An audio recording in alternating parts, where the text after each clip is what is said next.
Hey guys, and welcome back to another exciting episode of Full Lean with your weekly MotoGP catch-up. Joining us today again as Donovan Fourie. Don, how are you doing?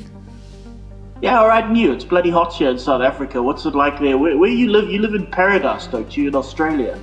I live in a small little town up in northern Queensland called Mackay, and it's right on the Great Barrier Reef. It's beautiful, man, and it's just always hot, and I love it. I have a swim every day. I'm on the beach every day. I just absolutely lovely. Hey, Donna, what did you get up to this week, mate? I believe you had some exciting times. Really hope you get eaten by a shark. I'm just saying, that's how jealous I am of you right now. South Africa, catch up this week. South Africa, we had a new brand launched in South Africa. Now, biggest problem like the world of sorry, my mic's a bit weird. The biggest problem we've got in South Africa globally is that motorcycles are getting too expensive. A lot of that is down to Euro emissions and all of that. I mean, the engineers in the factories nowadays are spending just about all their time just trying to meet Euro emission standards. If you just plainly meet Euro emission standards, you're going to end up with a bike that hardly moves. You know what I mean? That's how tough these things are.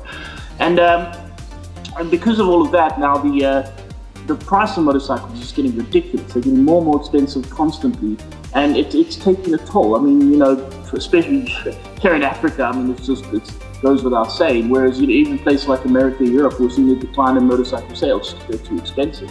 Now they got a new brand that was launched in South Africa. It is available overseas. It's in 130 countries all over the world. It's called QJ Moto. It's a Chinese brand, but kind of like we've already seen like CF Moto and those sort of things, where so it's not, we've been kind of accustomed to Chinese brands being little commercial bikes that, just sort of putter around and scooters and things. These are thorough, proper motorcycles.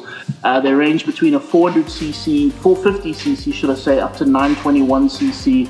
And the prices are just ridiculously good.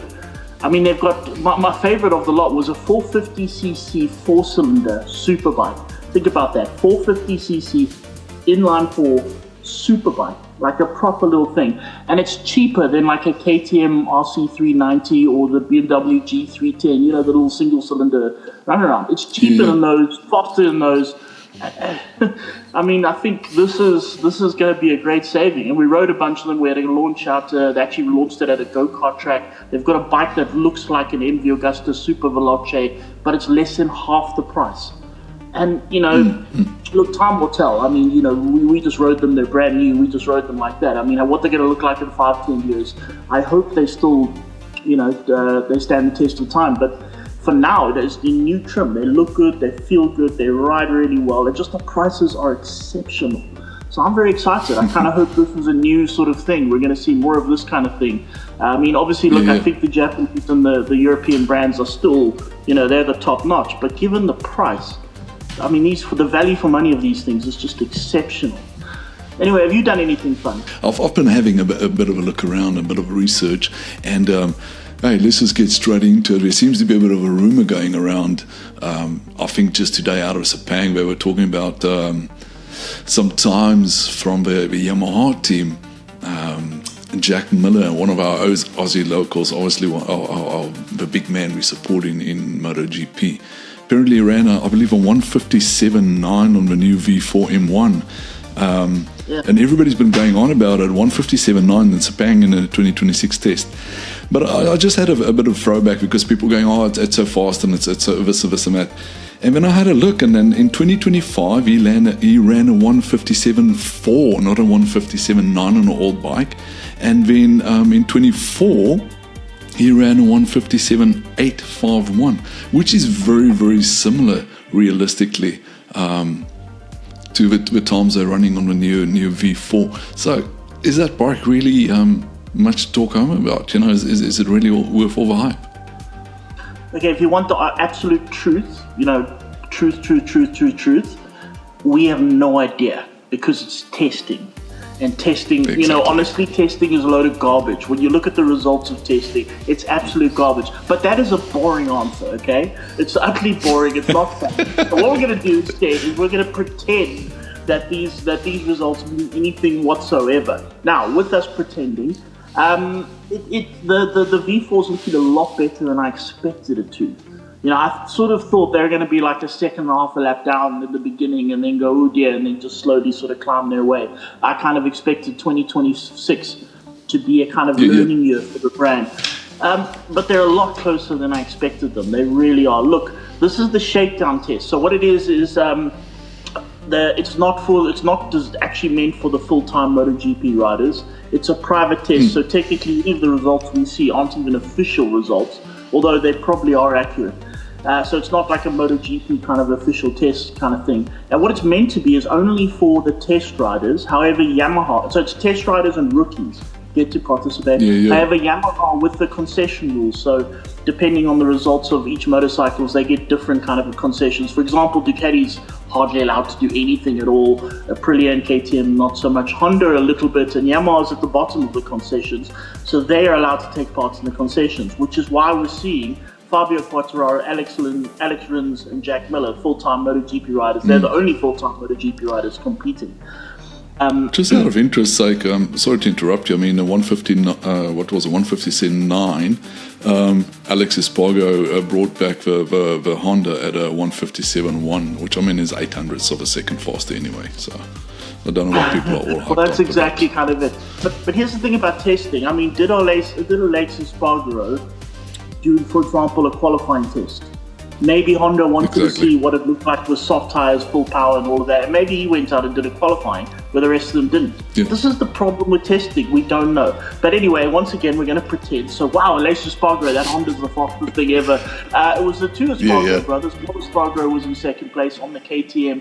He did a 57.2, which is all terribly exciting. And I'm just looking down. Where was the fastest Ducati? Quite a good count. Mikel Piro did a 58.8. So Ducati's stuffed. Remember, we're pretending. Ducati's not doing it. But 26 bikes worse than a 25 bike. I mean, come on. Yeah, exactly. So according to absolute imagination, therefore, Ducati, that testing actually means something. Or Ducati stuff. Marc Marquez is going to finish last. Yeah. So it goes, dude. So it goes. Who knows? The rumor mill is just fry this week. Hey, Don, what is? I mean, I believe I'm looking at some notes and it says Pedro Acosta shock MotoGP world by signing with Ducati, and I'm like, what? Is 26 a throwaway season? Is 26 a throwaway season? We don't know what's going to be happening from my perspective, and I mean as a real noob in this. But we're going from Michelin, we're going on to Pirelli next season. Apparently Pirelli's talking about bringing in qualifying tyres there. That's going to be a paramount shift. We've got the 850cc, we've got a new fuel. Aero is being shifted a little bit back, I believe, so the guys are going to be able to get closer to the rider in front. We're losing ride height devices. Is 26 a throwaway season compared to 27? Because everybody seems to be jumping. We're going 27 this and Bagnaya's moving this side and Alex is going to KTM, and I'm like, Fabio's going to Honda. It's all speculation. Or do these guys really start to sign contracts now? Are they allowed to sign a contract now? And if they sign a contract, surely it's not disclosed at this stage, is it? Well, okay, we'll get to 2027 rules and all that. Let's start with what they call silly season, which is all the kind of contract rumors and this and that. Now, previously, back in the day, all of that started at the end of the year, so you get to the end of, for example, now 2026, and then they all start talking about who's going to ride where for 2027. These times have changed. I mean, there was one case where a rider signed, I can't remember who it was like a year and a half he'd already signed for. It was ridiculous. So look, it's not impossible that the thing is, okay, there's only a few really sort of key riders, and those are really sought after by the manufacturers. So they're chasing those riders and they want to get them as soon as possible. So they're in there really early with these massive contracts saying, hey, come ride for us. So here's the thing, right? So there are 3 rumors, and I'm going to say rumors because none of them are official. None of them. These are all speculating. And you see a lot of the website, especially on Facebook and all of these, going, shock! Acosta signed for this, as when it's definitely happened. And that's the headline. And then you'll read the article and there's a rumor that just guys clickbait. Just use your heads a little bit. Clickbait. If it's not an official press release, it hasn't happened. It's not for certain unless there's an official press release. But the thing is nowadays is that the rumors tend to have, not always, but they tend to usually have at least an element of truth about them. And okay, some of the big ones was that Quartararo. Now Yamaha has been fighting to keep Quartararo, and it's been a bit of a problem because Yamaha hasn't exactly been excelling in the last few years. And Quartararo, I suspect that were he on competitive machinery, I think Marc Marquez might have some problems. That's where I think Quartararo, that's how good I think Quartararo is. Obviously, we don't know until he is. So there's rumors that Honda has signed him, and that could happen. And that what's kind of interesting is that if that has happened, it happened after Quartararo tried the V4, the new V4 Yamaha that they're debuting this year. You know, Yamaha's moving from an inline 4 to a V4. First time they've done that since Four Strokes came back to MotoGP. Which would suggest the V4 is not terribly good, possibly. Although, okay, again, Quartararo at this test, one of the cameras followed him and said, what about this rumor? What about this rumor? And he just said, nothing confirmed, and he did this. So he didn't deny it, but he didn't, he didn't deny it, but also he's pleading the fifth. So we'll have to see. I mean, the bike does look a lot better now after the Sepang test. I suggest that over the winter they've improved it quite a bit. So there is that. Then there is Costa moving to Ducati. That's highly possible. That's very, very possible. I mean, KTM's a little bit in turmoil, and if they say, hey, would you like to ride the winning bike right now, there's a good chance he'll go for it. I don't know if that's definitely happened. And then there's Jorge Martin moving to Yamaha. That's possible. It's possible. I mean, Martin, Aprilia is looking damn good now. I mean, you look at Bezecchi, or that Martin did not have a good season. He spent most of it in a hospital bed. So I don't know. Yeah. I worry. I mean, we don't know what the contracts are. For all we know, Quartararo did. If Martin is moving to Yamaha, it's possible then that Quartararo is moving out. Because then Yamaha said, well, we're going to have to grab a really good rider. And they went to Martin and said, here's a check this big.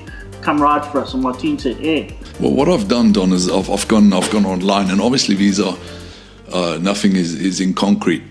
And we're estimating the annual income. And so what I thought is let's follow the money.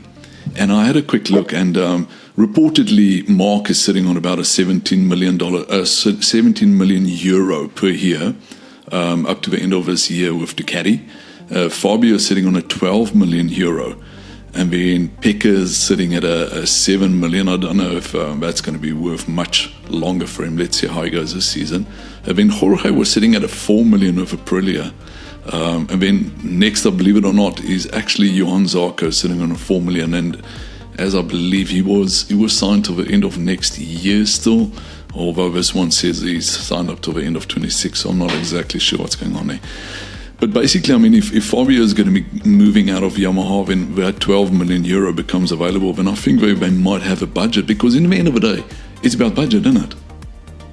Well, I will say again, be careful. You know, when I know there's a million stories going around talking about rider contracts and rider, payments. We don't know. Honestly, the only people who do actually know how much a rider is earning is the rider, the rider's manager, then it's the bosses of the teams. They're the only ones, and a few lawyers. They're the only ones who look at the actual contracts. And the people in the paddock, the people in the mechanics and all of that, they don't know. None of them know. I mean, it's one of those things. Like, there's one caveat to this though. There's reports of Alex Marquis looking at going to KTM, and I'm like, KTM doesn't have the money right now, do they? Well, I don't know. They might. We don't know how much they're spending. They've got Red Bull behind them also. Yeah, KTM's a bit of a... Well, they have been saved now. They're now majority owned by Bajaj. And, okay, just my own little kind of quick insight into the background of KTM. The previous sort of regime owners made a bunch of mistakes. They got a little bit... This is just from what I can see. They got a bit cocky. Said, we're going to sell 1 million motorcycles. So we're going to build 1 million motorcycles. And they did. And they... with the idea that they're going to sell 1 million motorcycles, employ 1 million people, and 1 million things, And then they kind of sort of didn't quite sell that many motorbikes. So they ended up with warehouses full of motorbikes. To make it even worse, Europe moved from Euro 5 to Euro 5 Plus. So they had 1 million motorbikes sitting in a warehouse that they actually couldn't sell the following year. Yeah. And we've seen it now. I mean, here in South Africa, they've had a few of the older motorcycles arriving and going for blowout sort of specials, and they've sort of taken all those motorbikes, moved them to other places in the world that they can still sell, where they can still sell them. So that's kind of been the idea. Now, people like Bajaj, the sort of more the corporate culture there is a little bit more accountant inclined, if that makes sense. It's more about numbers. They want to know. They instead of saying, "Well, we've got the passion for motor," which is great. Need passion for motorcycles. You need a few accountants in there also. So I think Bajaj is going to bring a bunch more accountancy into the measure, and then it just all it brings to mind is, what does MotoGP bring to KTM? They're going to sit there and say, okay, what is the return on investment for MotoGP? Now, to be honest, I don't quite know. How many bikes do you sell? It's a lot of publicity. I mean, millions and millions of people see those bikes out there, and it is a prestigious thing. You know what I mean? So for all I know, KTM have justified it to Bajaj and said, look, this is the return on investment. And Bajaj just said, shut, brilliant, let's do it. In which case, they're fine. If Bajaj is looking at them and going, yeah, right. So it's not just a case of, well, how much money do they have? It's more about how much is MotoGP worth. If it's worth it, then I think Bajaj is going to say, great, let's carry on. If they cannot justify it, then no. I've got friends at the KTM factory. Some work in the sort of MotoGP kind of, work in the motorsport area. And so far they say everything is still great, peachy. There's no, people say, well, MotoGP is out of it. MotoGP is definitely not out. So according to the people working there, as far as they know, MotoGP is fine. So if there is some background thing going on, it's really up at top of management. You know what I mean? The workers there don't even know. So the rumors that the KTM MotoGP is in trouble at the moment, unfounded. Also, don't forget, KTM have a whole lot of contracts and things like that with riders, with sponsors, with all sorts of things. So to just end the program is going to be quite expensive. Because then they kind of owe all these sponsors and all this sort of thing. And look, they're still there. We're 2026 and the MotoGP project is still happening. End of 2024, people were saying, oh, it might close down. We're a year and a half later and we're still here. So good news. How much money they have, I don't know. Alex Marquez moving, I don't know. We'll see. One thing, though, is that this is from a South African point of view. Now, if Costa is moving to Ducati, that takes a lot of pressure off Brad Binder. Because now he's kind of in a hot seat now. So his contract ends 2026. He has to perform. He didn't have the greatest of 2025 seasons. We did speak about it last time. The bike never quite gelled with him. It's got a new kind of philosophy of design, and it's not quite gelled with his riding style. 2026, he has to pull finger. He has to do well. However, if Acosta's leaving, it frees up the seat.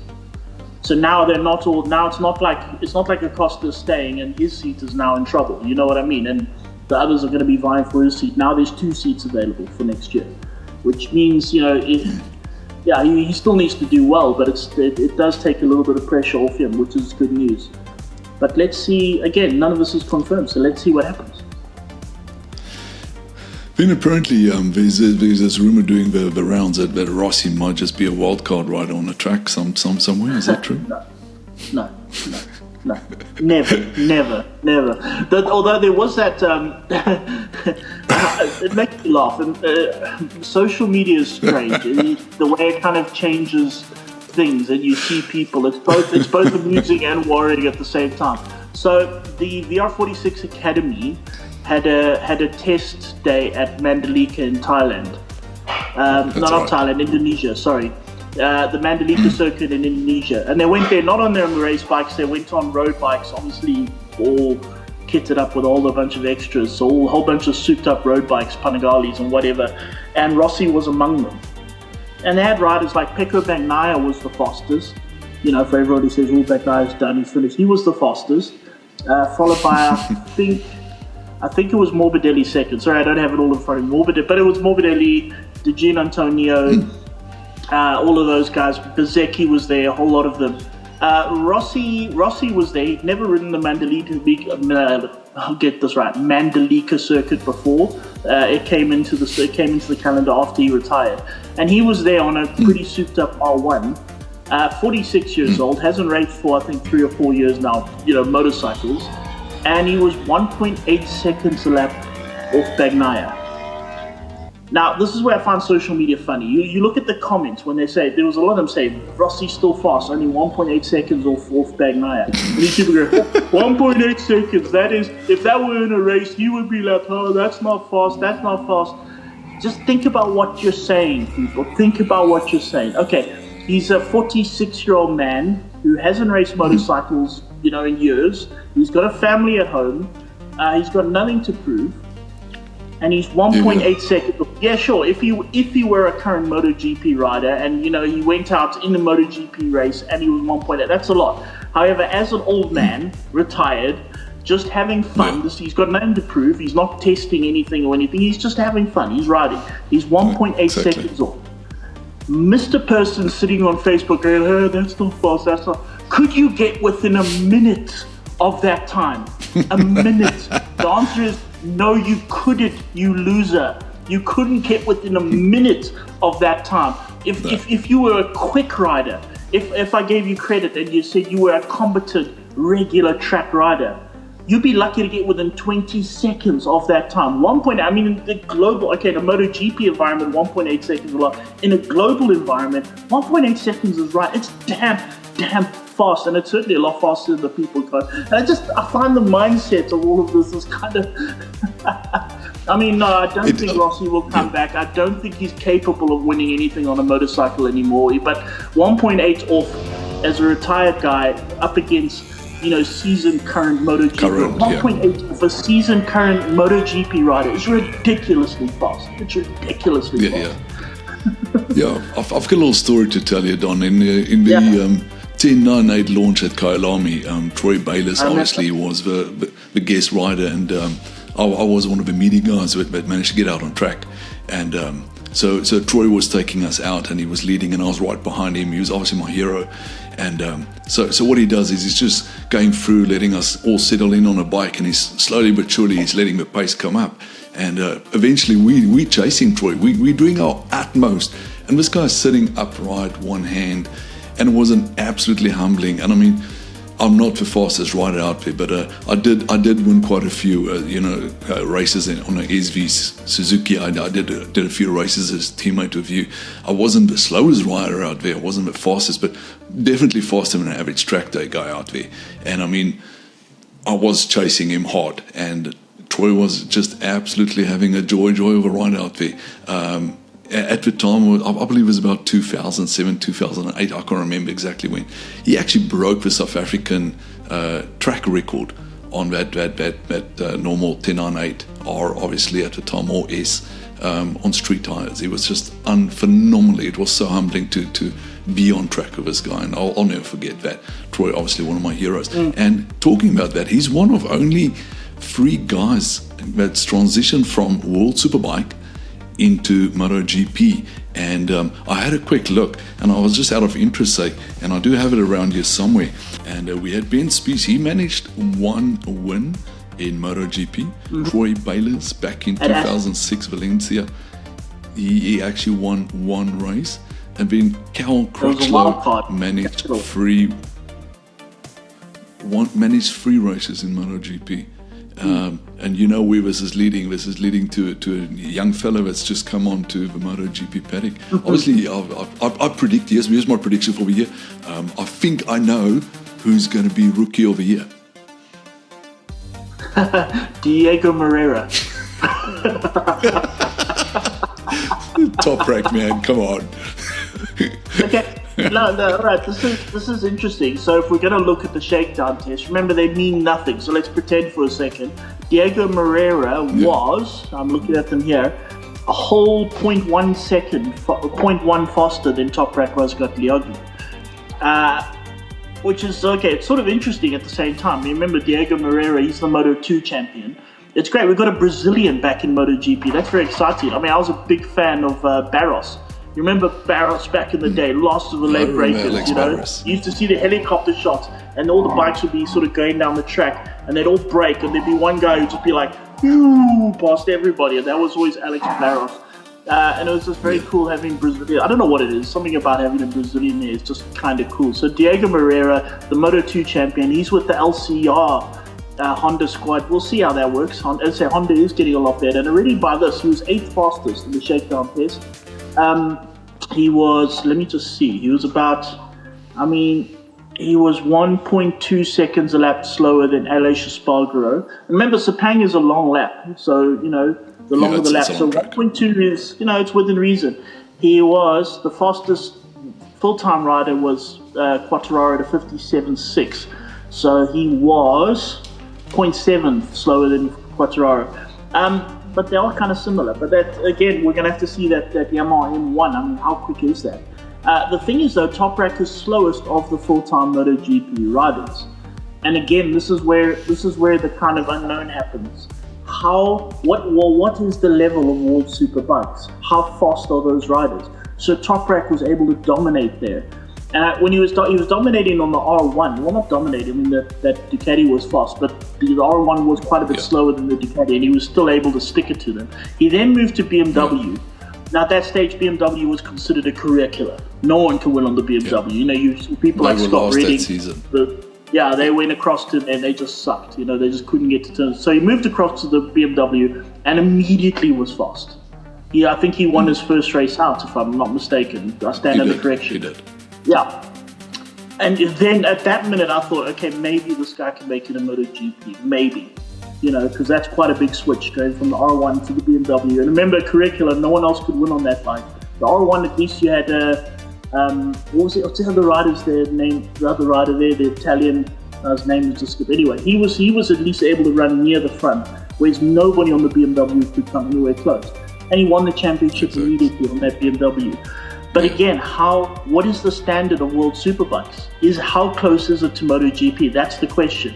If it's quite close, then Toprak stands a good chance. If it's not, if World Superbike riders are a big step down from MotoGP riders, Toprak's in trouble. And I will say this, just looking at the times, definitely MotoGP, even from this, and remember, testing means nothing, we have no idea, but we're going to pretend. Already now, just looking at it, he's done the Valencia test, and now he's done 3 days at Sepang, and he's still 10th fastest, not even against full-time MotoGP riders. Already you just kind of see that MotoGP, if this is anything to go by, which it isn't, but anyway, MotoGP is definitely a big step up from World Superbikes. And the question is now, okay, again, we've got to see, where is that Yamaha going to improve? How fast was he going? Maybe he had it just set in race mode the whole time, and they just said, right, go out, here's some tires, just circulate laps. Just get used to the bike. Where the other riders were doing short sessions on hard laps, we don't know.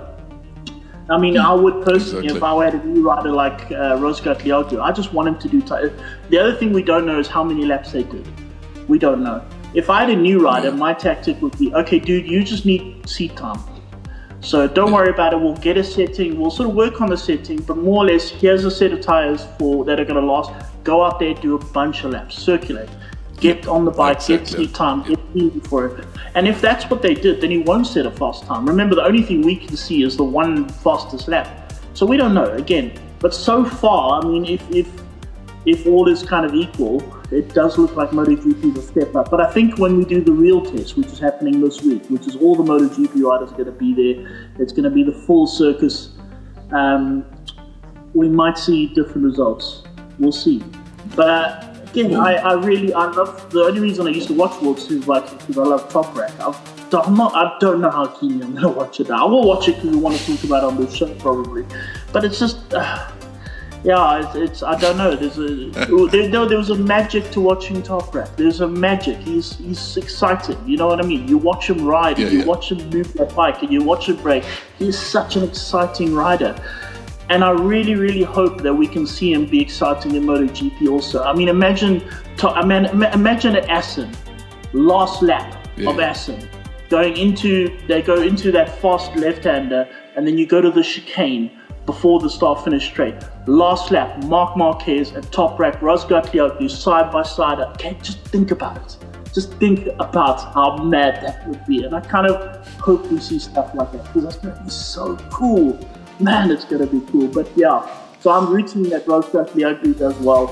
I'm rooting Moreira, the Brazilian rookie, does well. You're going to see Brazilian up there. It's nice seeing different nationalities, different faces, different people up there. So that's kind of what I'm hoping. On our first episode, obviously, we did a very short version. We didn't get to. We had some technical issues down in post. We had some issues in post production, unfortunately, and we only managed to get about the first quarter of a show in. So there's a lot of content you're referring to, which unfortunately people have not seen it. But just getting around to that, we were talking what people have seen, however, is our very quick discussion about a certain Bagnaia person, individual having a really bad 2025 and being put down to the bike. Now it's 2026. What is your predictions this year for Bagnaia on a 2026 bike? And taking into consideration that Alex on the Gresini will be on the 2025 bike. I actually want to kind of expand on the Bagnaia problem, because I did actually spend some time kind of, you try and spend some time trying to think about being in their head and what's going on, and trying to think about sitting. And you and I sort of do have the luxury of that. We did spend many years racing, and it makes a difference. And I know, okay, people they say but when people make comments, they say, yeah, but you've never raced. And look, people who've never raced, I mean, you still have breaks, you can still think. But however, there is something to be said for people who have raced motorcycles, especially over numbers of years. And there's certain things that perhaps people who've never raced don't quite understand or don't quite get. And I was thinking about Bagnaia, and we said, okay, the problem with the 2025 Ducati is that it worked against his strength. Now, Bagnaia's strength was the ability to brake very hard in a straight line and still be able to let go of the brakes and carry corner speed. Now, generally, riders who carry lots of corner speed don't brake that hard in a straight line because it upsets the bike and then they can't turn and carry. So you'll find riders like Vinales are not the best on the brakes, but they can carry good corner speed. Whereas Bagnaia was able to brake very hard in a straight line and still able to carry that was his strength. The problem was with the 2025 Ducati is that the bike just wouldn't brake hard in a straight line and still lets him carry that thing. So it took away that strength. And that's where it becomes very, very tricky, because now the guy can't do what he's good at. So now he has to try and start working on other stuff to make it work. Not just trying to get the bike to work to his strength. When he realizes the bike won't do it, he's now got to try and do other things. And that's where I think the big kind of problems came, where you just see him sort of totally sucking, because now he's trying to figure out how to ride. He's trying to figure out, okay, how do I carry more mid-corner? How do I brake less and still do this? How do I work? He's basically reinventing his riding style, trying to recalculate, and a lot of it doesn't work. And remember the pressure of MotoGP. It's not, well, just go to a track there, just go around and round and round. There's so much pressure, and made more so because teammates winning, and you've got your team. And forgive me, the Italians don't tend not to be very patient sort of bunch. They sort of wait for results now. You need to win, and all the fans are going mad, and all the press are going mad. And you start a weekend, you get 45 minutes of practice, and then you go into a next session where you have to finish in the top 10. And then there's a little short session, and then you got qualified, and then you got a race. And there's not really a lot of time to figure out your riding. And you've now got lumped with this motorcycle that doesn't work for you, and you've got to figure out everything else while all of this pressure's going on. And it will screw with your mind. It will screw you up. It must have screwed him up. It really must have. I'm not surprised he struggled, given all of these problems, given everything that's happened. And I fear not a lot of people have kind of thought of that. I did. I spent a lot of time thinking, okay, I'm Bagnaia. This is what's happening.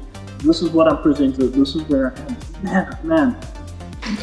But the thing is, Don, and I hear what you're saying. I mean, it became a psychological battle, and obviously, all these guys, they've got a fitness coach, they've got a psych coach with them, they have a lot of resources behind them. But the culture in the pits changed, and I think there's that expectation of, let's be honest about it. Mark is an absolute phenomenal rider, and he came into the garage here, and the culture just changed. It just and we saw. I actually showed it on the last week's show. Before when Mark was at Grassini, Delingia was over there talking. There was his bond already building, and it was the golden boy coming over. And all of a sudden, there was a lot of pressure. So I do think you pretty much nailed it there. But by probably halfway through the season, it seemed like at the beginning of the season was better, and then he had one result, and it was all the media blew it up, and he said, "Oh, he's back, and Bagnaia back," and we were all like, "Oh, thank goodness they sorted the bike." And the next round, it was just like, no, it's not. And there's no recovery after that. It was just downhill. And I'd be keen to see what happens in the season. Okay, so here's the thing. We've got a lot of kind of behind-the-scenes things going on that we are not privy to at all. Like, what is going on behind them? And there is a bit of a Marquez conundrum.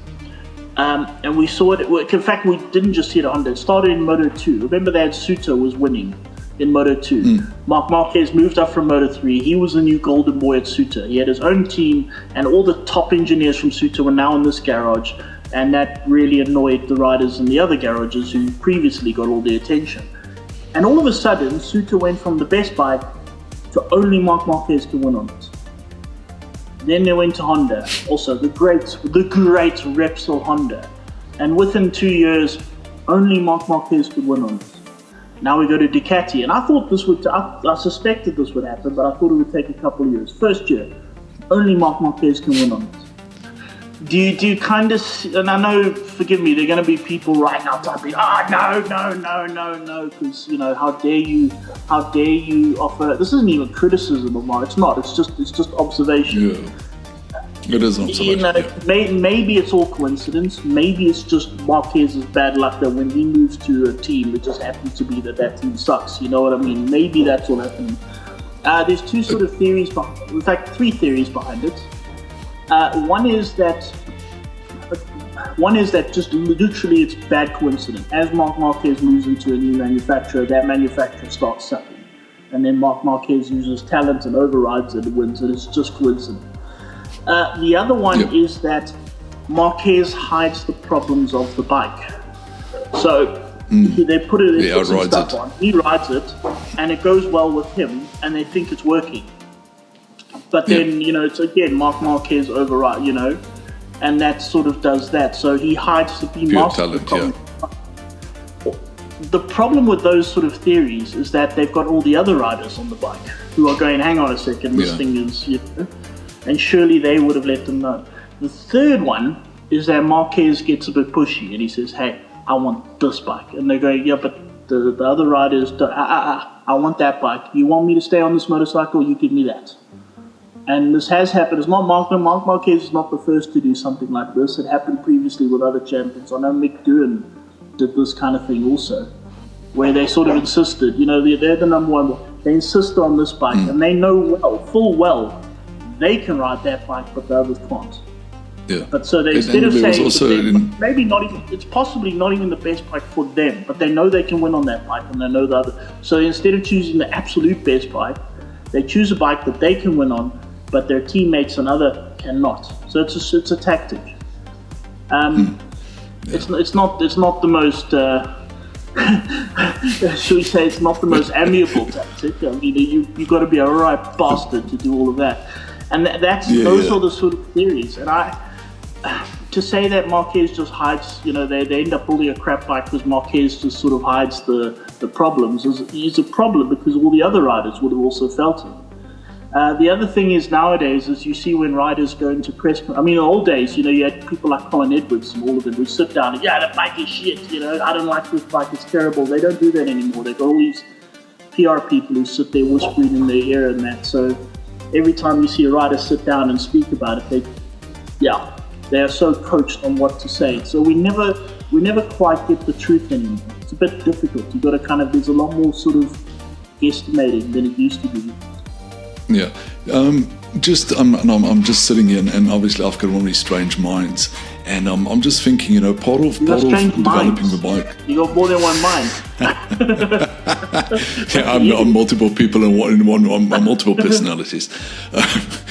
But my mind's just wandering, and I'm sitting and I'm thinking, it is Ducati did have a little bit of an advantage having they had Gresini and Pramac. Obviously, they had the spread on the circuit, and there is rumors, with next year, and obviously, so let's just be it's silly season, but I'm going to throw it in a little bit of a different angle. I'm going to go, what if VR decides not to run on Ducati next year? How safe is Gresini on Ducati next year for Ducati? Who knows what's going to be happening? I mean, I'm pretty sure LCR is still locked in with Honda, but these players could potentially move away. And VR46 has a history in Rossi with Yamaha. Well, during the unveiling of the teams, with the VR46, by the way, all the teams still look the same. The bikes look exactly the same this year, except for the VR46 bikes, where parts of the bikes that were white have now gone black, and they suspect those are the mechanics going, white, really? You want us to keep that clean? Come on. So they made it black, so now the mechanics are they had Rossi there, and he spoke very highly of Ducati.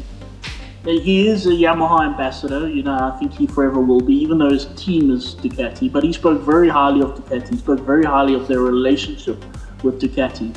So outwardly, there's been no kind of nothing to kind of upset that pot at the moment, or stir that pot.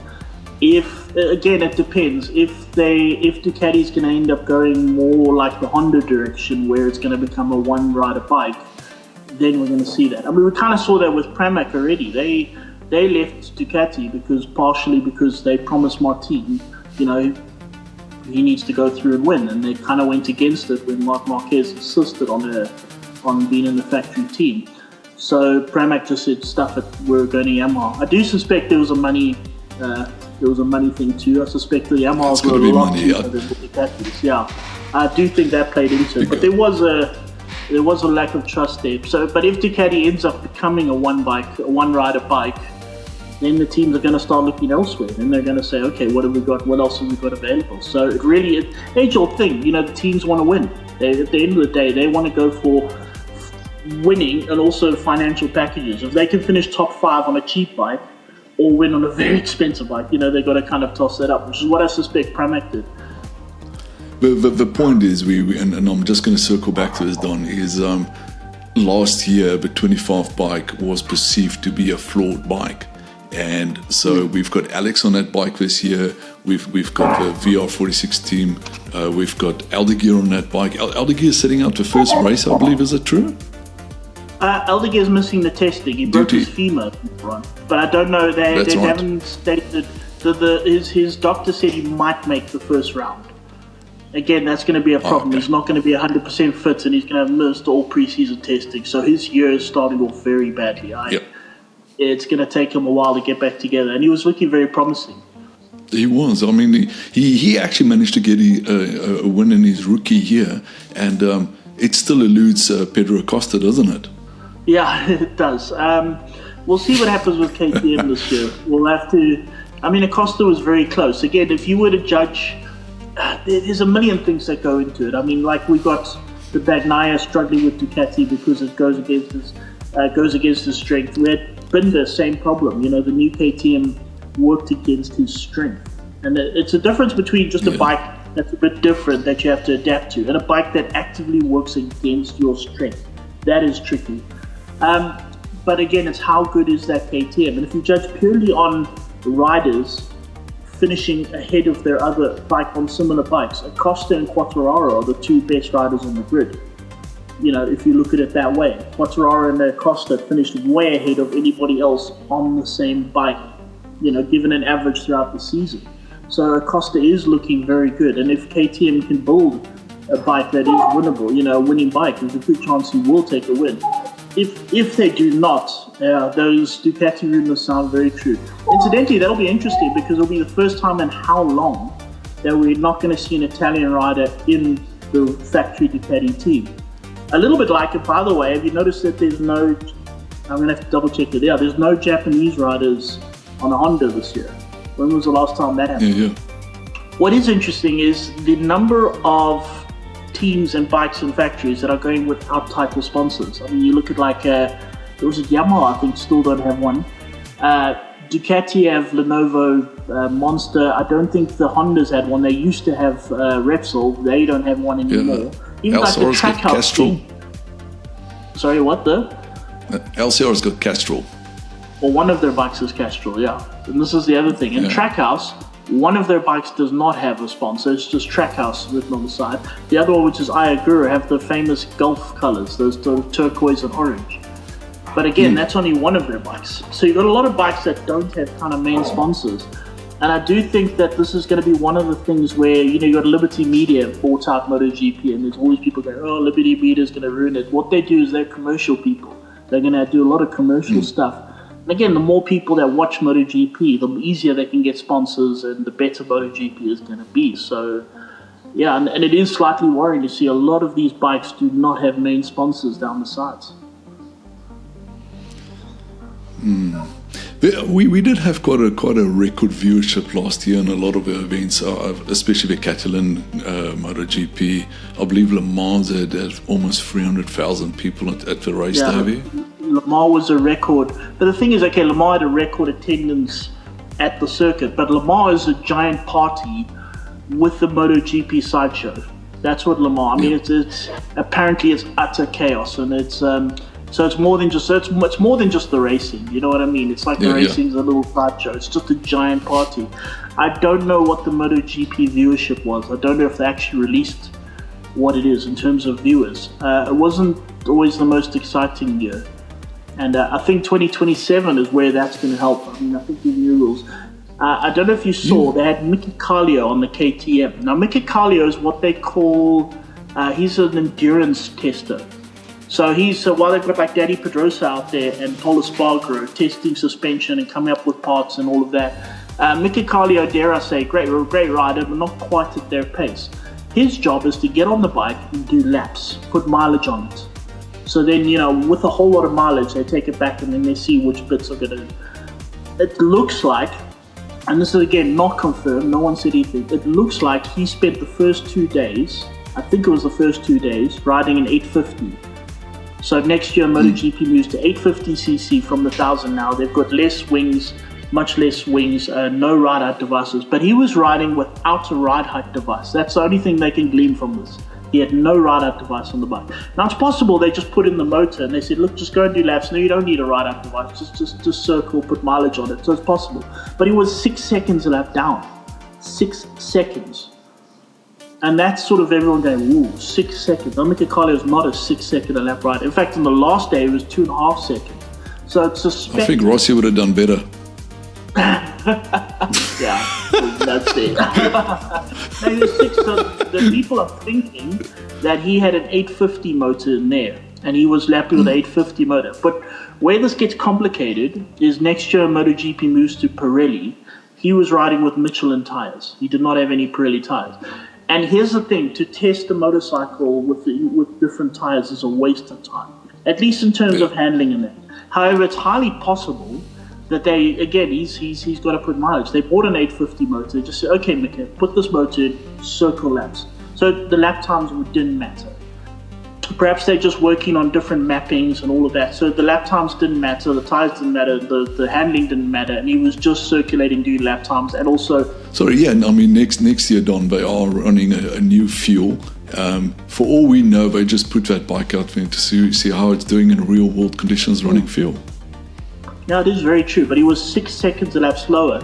And they estimated that the next year's bike's going to be around 2.5 seconds a lap slower than the current bikes. Well, 6 seconds a lap slower now, I mean, he's going to struggle to win a Moto2 race.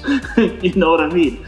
But they do estimate the MotoGP bikes are going to be around 2.5 seconds. I always find those estimates tend to be a little bit on the conservative side. So I think it's going to be more like 2 seconds, maybe 1.5. It depends. So you got... tracks like the Sepang track, for example, is too long, so it's two fairly slow corners onto long straights. The 850s are going to lose out a lot there. Other tracks like Red Bull Ring, again, corners, heavy accelerating, they're going to lose out there. Whereas other tracks like the Reds, short straights, flowy stuff. Flowing track. So maybe the flowing track, there'll be a second, maybe less than a second. Tracks like Red Bull, they might be 2.5, 3 seconds a lap slower. But I do think that those, especially the ride-out devices, okay, they've chucked those away. No ride-out devices, and a massive amount less wings. So less aerodynamic interference. If I had my way, I'd take those things and throw them away immediately. I'd say chuck all of it away. Go back to the old school, the sexy looking motorcycles, chuck them all away, because honestly, who cares? We want good racing. But again, that's going to make a huge difference. It's going to mean that riders are going to be able to pass more easily. They're going to be able to get closer. They're not going to overheat. I think it'll make the riding a bit better. The 850 bikes, I'm not so sure. Casey Stoner pointed out, if you put slow on bikes, it means less braking, which means it's also going to make it more difficult to overtake. So the 850 is a step backwards, but the ride heights and the wings is a definite step forward. I mean, it might be the last season where we see the KTMs run up to a 347 on some tracks at a top speed there. 361, 365, I think it was. Or no, I don't know. Okay, 360 something was the record, which is still Brad Binder. Smokes. I mean, you think about that. I remember once I watched, and this is now years ago, it was Andrea Iannone, so this is pre-COVID. This is now between 8 and 10 years ago. Andrea Iannone did a practice start on the back straight of Kota, where he came out. It's a hairpin. It's quite a long straight. It's a hairpin. Then he stopped and he set the bike up. This was during practice. And they had a camera on the tailpiece facing forward. And they had the speed and all that. And a rare thing, MotoGP didn't cut away. They actually kept on it. And nowadays they all cut away and ruin it. And I sometimes want to punch this. Anyway. I remember just for fun, I actually played it back a few times and I actually timed 0 to 300 kilometers per hour. He accelerated from 0, he accelerated with no ride-out devices in those days, no wings, but they had a launch control. He used the launch control, he started. He accelerated up to, I think it was about 309 kilometers an hour, and then he braked. And he got 0 to 300 kilometers per hour was 9.2 seconds. That's unreal. That's unreal. And again, that's years ago. I think they'll be a lot better now. Yeah. Hey Don, thank you so much for your insight there. Really appreciate everything you're sharing with us. Hey man, I appreciate you. You stayed up late in Australia. It's all good. It's all good. With all your sharks, really, come on, sharks, do a better job. But coming up now, we've got. So this time we're doing the shakedown test and all that. For the next episode, it's gonna be done after the first official MotoGP test. So the teams are gonna stay in Sepang, except now they're gonna have all the riders, the full MotoGP group plus all the test riders, all gonna be doing 3 days of testing. And this is gonna be the first time we're gonna actually, again, okay, testing is all rubbish, but anyway, first time we're gonna pretend that it actually means something with all the riders there, on all the sort of testing, all the new parts, and we'll hopefully get a better idea of what's happening then. That's right, yeah. So on our next episode, guys, please stay tuned. If you haven't yet, do like and subscribe. And like Donovan just said, there's going to be 3 days of all the riders, not just the test riders and the rookies, but all the guys are going to be out filming their bikes for 3 days out in Sepang. I mean, later in the month, we're going to be moving on to Thailand and getting ready on that for, I believe, the last day in the month in February, last testing, and then next month we're on to MotoGP. Until next time, keep the rubber side down.